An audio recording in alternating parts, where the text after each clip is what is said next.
Scenes of violent unrest in western France have again marred the electoral campaign of French presidential candidate Marine Le Pen.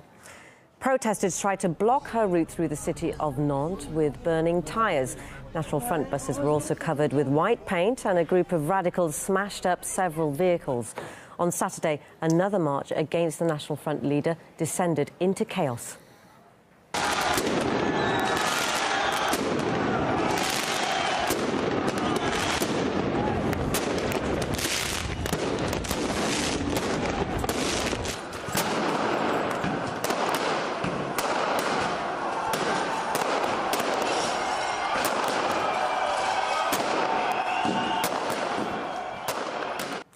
Current election polls put Marine Le Pen, along with Republican François Fillon and independent candidate Emmanuel Macron, in the lead. All three have condemned the recent spate of violence, and Fillon's directly accused the current socialist government of failing to ensure a peaceful democratic process.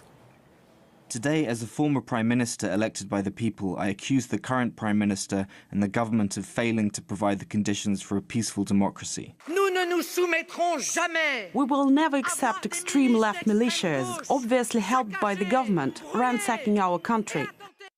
I condemn the attack on the National Front campaign bus in Nantes and all other acts of violence.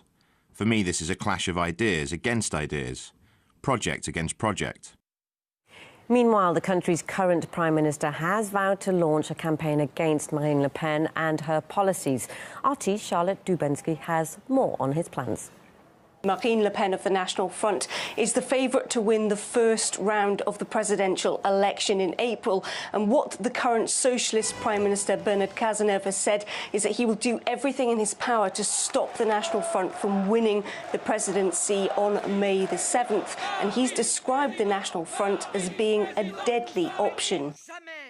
It's my responsibility to do everything I can to show the French people that the National Front's proposals are based on lies and will only lead to dead end. His campaign that he's talked about is blocking the progress of the National Front in some of the northern territories of France. These are industrial territories like Pays de Calais and also Lorraine, where the National Front has been seeing quite a lot of surge in support. And these were perhaps traditionally socialist areas. So what the PM is trying to do is to try and dissuade socialist voters who may decide to support Le Pen in a second round, which could, of course, see her being elected.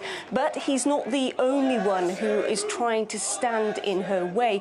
If you look at the latest polls, while Marine Le Pen looks like she's the clear winner of that first round in April, if she faces off against François Fillon from the Republicans or even Emmanuel Macron, who's an independent candidate, then she is likely to lose. That's what the polls are saying at the moment.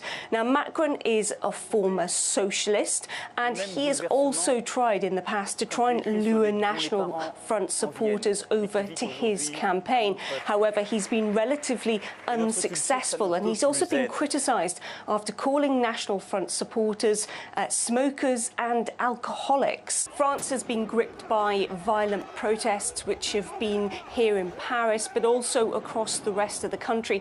So it's largely people who've been very dissatisfied with the current socialist government. So it'll be interesting to see whether the people who are unhappy with the current government are actually likely to heed their words when it comes to choosing the country's next president. Former advisor to Nicolas Sarkozy and president of Thomas Vendôme Investment, Jean-Pierre Thomas, joins me live now in the studio. Jean-Pierre, welcome to the programme.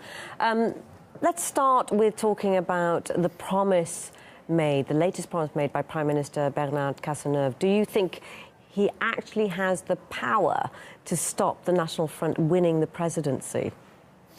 First of all, to have an objective point of view with a little backwards, I think Mr. Cazeneuve is now the Prime Minister. He has more important things to do in terms of security, terrorism, than to interfere in the campaign. In France now we give sometimes lessons to the whole world about democracy. We have to show that our democracy works very well. and the campaign has to be independent of the government. Today, all the machines, the governmental machine, is in favor of Mr. Macron and in favor of Marine Le Pen and François Fillon. So I don't think the action of the Prime Minister will be efficient. And you know, to be efficient against Marine Le Pen is to argue and to give objections to her program, especially economic program, which is more than socialist, difficult for the socialist Prime Minister to do it, than to explain that this party is not legitimate. But he has been vocal, though, hasn't he? He's been publicly, vocally objecting to Le Pen. How effective do you think it is to have the Prime Minister saying those things? I think it's not effective, and it can have the reverse effect. Because, in fact, when you are in the public opinion polls around 27 and who knows, 30% or a little more in the first run, you are illegitimate to speak. So we cannot attack Le Pen because she is National Front or because she is Marine Le Pen, because you have to attack and to argue and give objections to the program, which they are not doing. It's not the role of the Prime Minister, it's the role of the other candidates. Well, we're repeatedly seeing large and sometimes violent protests against Marine Le Pen and her policies as she's going along on her campaign trail.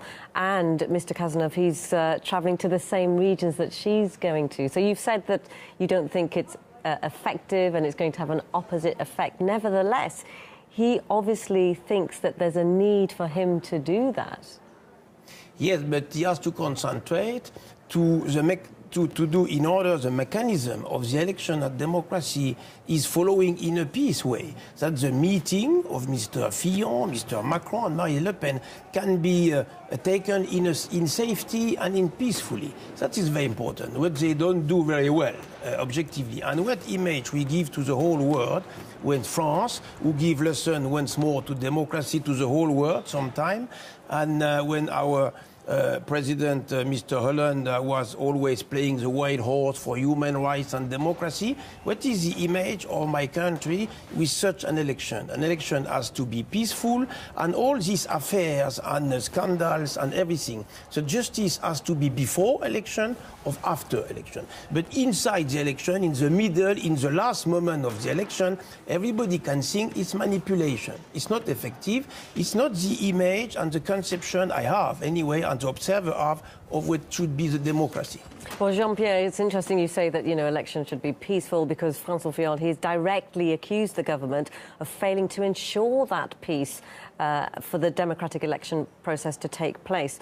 Do you think, A, that he's fair in what he said, and B, what, if it is the case that the government are failing to allow that peaceful process, what is the government doing wrong?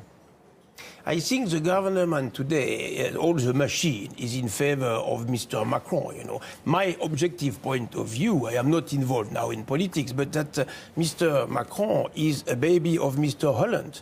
Imagine that Mr. Holland, who was not able to run again, succeed to make elected his former advisor in Élysée, who was writing his economic program. Everybody forget about it. So it would be a big success for him.